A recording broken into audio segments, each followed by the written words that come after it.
Halo semuanya dan selamat datang di sesi bedah materi kita kali ini.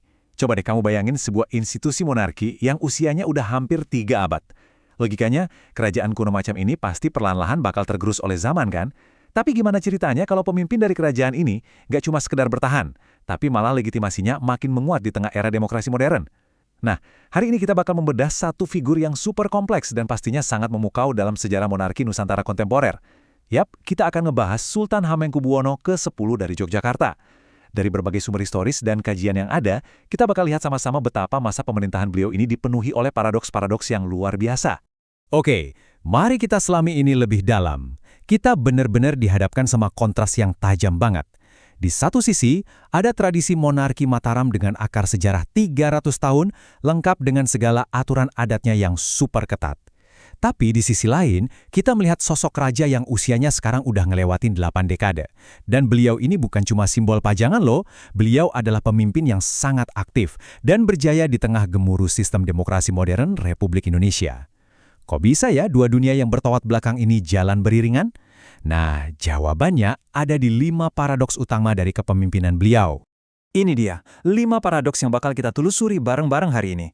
Mulai dari monarki dan demokrasi, pahlawan reformasi, mematahkan tradisi, kontroversi sabda raja, kepemimpinan tanpa pemilu, sampai ke krisis suksesi.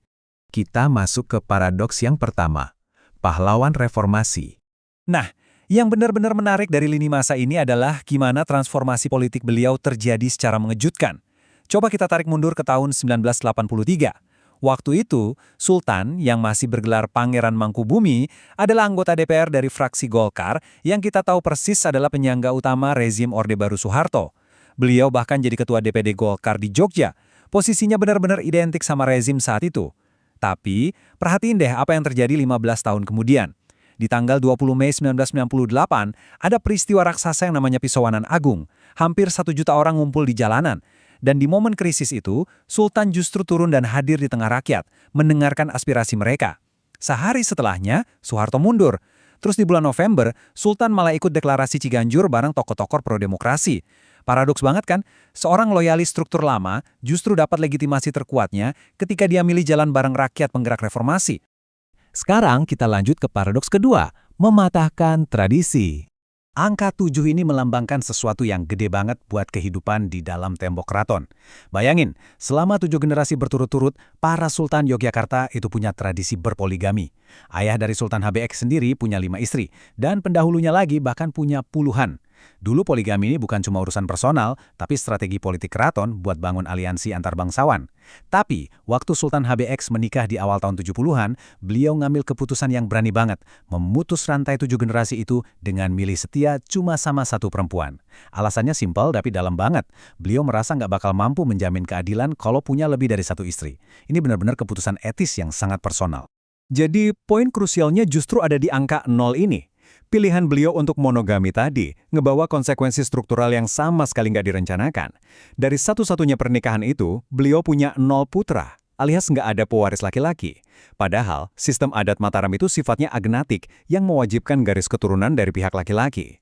Ini ironi banget sih, keputusan yang paling etis dan modern secara personal justru melahirkan masalah paling fundamental di sejarah suksesi keraton. Alih-alih pewaris laki-laki, Sultan dikaruniai 5 orang putri yang luar biasa. Tapi ya itu tadi, ketiadaan anak laki-laki inilah yang akhirnya jadi bibit ketegangan dan krisis suksesi yang mengguncang internal keraton 3 dekade setelah beliau naik takhta. Dan ini ngebawa kita ke paradoks ketiga, kontroversi sabda raja. Buat paham seberapa nekatnya langkah Sultan dalam ngatasin krisis suksesi ini, kita harus ngerti satu kata yang berat banget ini, Khalifatullah. Selama lebih dari 250 tahun, gelar Sultan itu selalu ada kata Khalifatullah di dalamnya. Ini bukan sekedar pajangan nama loh.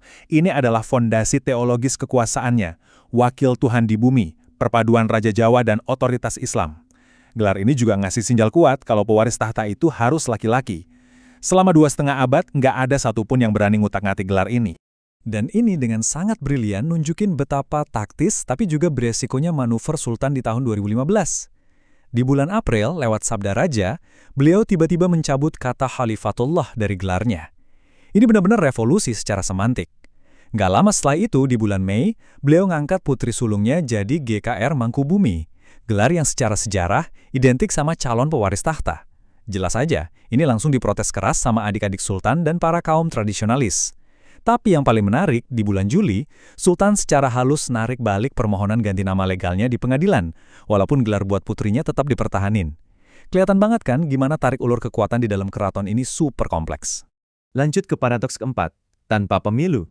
Kita geser bentar dari urusan keluarga keraton, dan mari kita lihat posisi konstitusional sultan di negara kita. Tahun 2010 lalu, sempat ada krisis politik lumayan panas, Presiden SBY waktu itu bilang kalau monarki itu bertabrakan sama nilai demokrasi, dan ngasih kode kalau gubernur Jogja harusnya dipilih lewat pemilu biasa. Terus gimana respon Sultan? Beliau nggak ngamuk atau ngerahin massa buat ngelawan. Justru dengan santai beliau bilang, ya udah, beliau siap mundur kalau emang itu maunya rakyat. Strategi ini malah bikin ratusan ribu warga Jogja turun ke jalan. Mereka bukan cuma ngebela rajanya, tapi secara aktif menolak pemilihan langsung demi mempertahankan identitas dan sejarah mereka. Hasil dari drama politik itu adalah lahirnya UU Keistimewaan DIY di tahun 2012. Aturan ini ngunci posisi sultan yang bertahta buat otomatis jadi gubernur. Bayangin, ini bikin beliau jadi satu-satunya gubernur di negara demokratis ini yang nggak dipilih lewat pemilu. Dan yang lebih luar biasa kan, beliau jadi kepala daerah terlama pasca reformasi yang udah ngelewatin masa jabatan 6 Presiden Republik Indonesia. Ini bukti nyata kalau demokrasi itu sebenarnya bisa mengakomodasi bentuk lain, asalkan legitimasi kulturalnya emang sekuat itu. Terakhir, kita masuk ke paradoks kelima, krisis suksesi. Mari kita lihat gimana semua hal tadi bermuara ke satu titik ini. Coba deh perhatiin kontrasnya. Di dunia luar, legitimasi sultan itu gila-gilaan. Beliau dapat 7 gelar doktor kehormatan dari kampus-kampus top dunia, dikunjungi sama 2 kaisar Jepang, dan punya pengaruh politik nasional yang nggak main-main. Tapi pas kita nengok ke dalam rumahnya sendiri, beliau harus berhadapan sama aturan ketat leluhur, nggak ada pewaris laki-laki, plus adik-adik kandungnya terang-terangan nolak kalau perempuan yang nerusin tahta. Legitimasinya di luar sana luar biasa kuat, tapi penerusnya justru paling dipertanyakan di kandang sendiri. Kalau kita intip data akademik dari tahun 2021, respon masyarakat soal potensi putri mahkota ini juga benar-benar kebelah dua. Sekitar 55% publik bilang oke dan nerima keputusan sultan. Tapi, coba perhatiin sisanya. 45% orang masih ragu-ragu dan mempertanyakan hal ini. Ini jadi bukti nyata ya, walaupun sultan punya karisma dan kuasa hukum yang kuat, ngubah tradisi yang udah ratusan tahun umurnya itu nggak bisa langsung diterima gitu aja sama masyarakat adat. Sultan Hamengkubuwono ke-10 ini emang beda. Beliau memimpin bukan dengan kepastian tradisi kayak raja-raja sebelumnya, tapi justru ngebawa pertanyaan-pertanyaan besar yang sampai sekarang belum ada jawabannya. Beliau milih jalan tengah yang super beresiko. Nggak mau ngumpet di balik konservatisme yang buta, tapi juga ogah ngebiarin keraton hilang di telan modernisasi. Jadi kita ditinggalin sama satu pertanyaan besar buat direnungkan. Bisakah institusi sekuno keraton ini melangkah dan beradaptasi di abad ke-21 tanpa kehilangan roh dan identitas aslinya? Sejarah emang belum ngasih kesimpulan akhir, tapi yang pasti, Jogja udah banyak banget berubah di bawah kepemimpinan beliau yang penuh teka-teki ini. Terima kasih banyak udah ngikutin sesi bedah materi kita kali ini, dan sampai jumpa di pembahasan seru berikutnya.